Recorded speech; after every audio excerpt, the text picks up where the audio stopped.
Ang MRT-7 ay isang linya ng tren na may habang humigit 22 kilometro.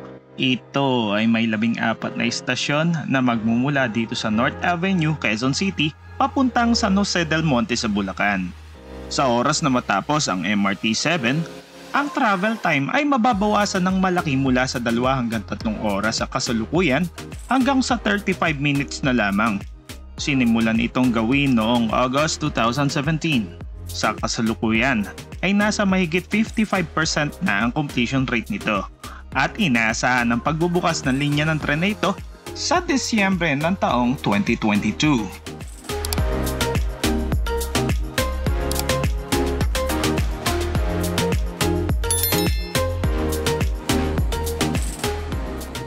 Magandang hapon, ako po si Army Tolentino at ngayong araw po ay nandito tayo sa North Avenue ng MRT Line 7. Ito lang po ang Trinoma at ang SM City North EDSA. Samahan niyo po ang bisitahin ng 4 po na istasyon dito po sa UGCS o yung common station natin, sa Quezon Memorial Station, sa University Avenue Station at sa Tandang Sora Station, kung saan po noong September 7 ay dinala po ang 6 na bagon mula po sa South Korea. At samahan niyo po ako. Ito po ang North Avenue Station ng ating MRT-7. Magsisilbi din po itong Area C ng kasalukuyang ginagawang Unified Grand Central Station o Common Station natin na tinatawag. Ang mga pasaheros po mula sa San Jose del Monte at Fairview ay madali nang makakalipat ng LRT o MRT-3.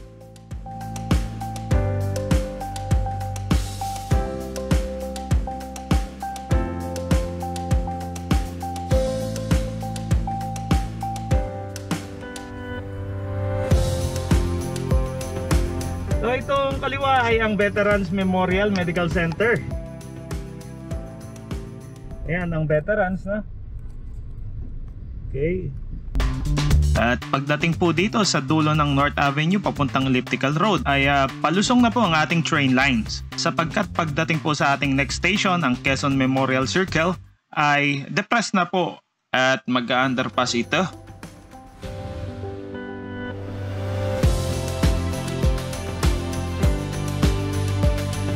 Ito po ang ating Memorial Circle na at tunay namang napakamakasaysayan ng folk nito. Sa katunayan po niyan ay talagang pinagdebatihan po kung ano po magiging disenyo ng ating tren at napagkasunduan po na maging depressed po sa lugar na ito bilang respeto na lang din po sa nakaraang Pangulong si Manuel L. Quezon. Mula dito sa Elliptical Road, pumunta naman tayo ngayon sa Commonwealth Avenue.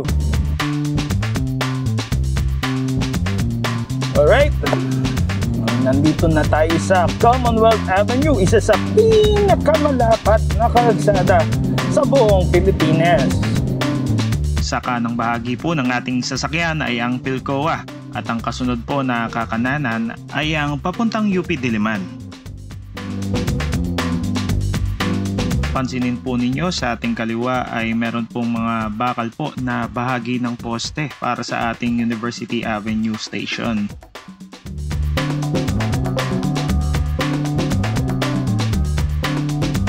Tulad po ng Quezon Memorial, ang ating University Avenue Station ay naka-underpass din.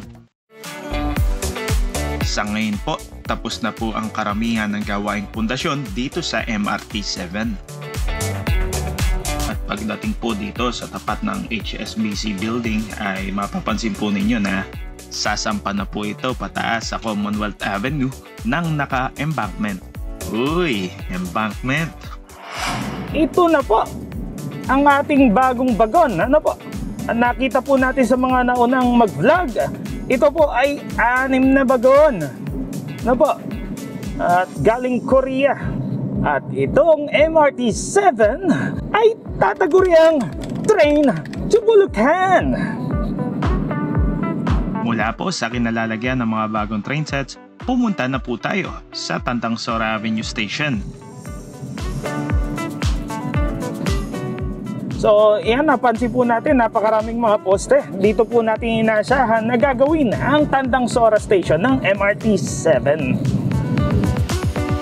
Napansin ko lang din na dahil sa MRT7 na ito, nakompromiso ang dating Tandang Sora flyover. Nawala na siya, no? Hanap na po tayo ng parking.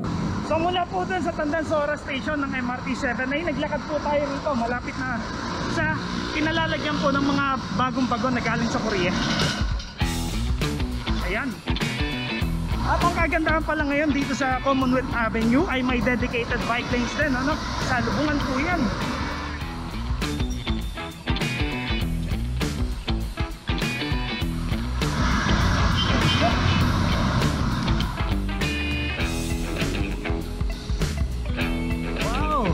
Wow.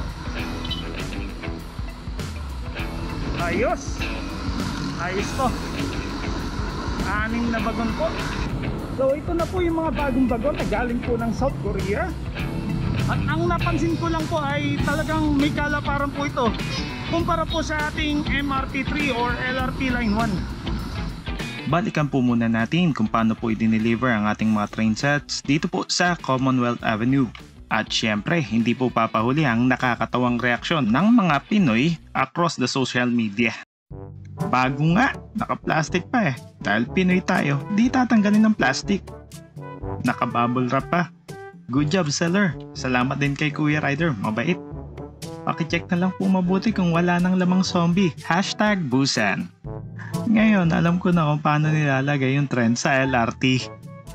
Binalot, baka taniman ng bala. Pero don't worry, wala na sila. Thanks seller from South Korea. Fast shipping, well packed, with bubble wrap.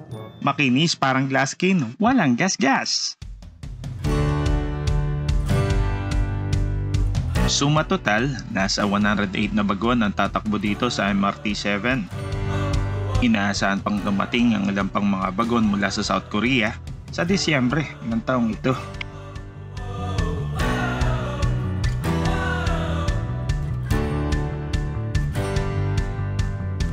Ginawa ng bawat Pilipino sa oras na magamit ang mga train na ito.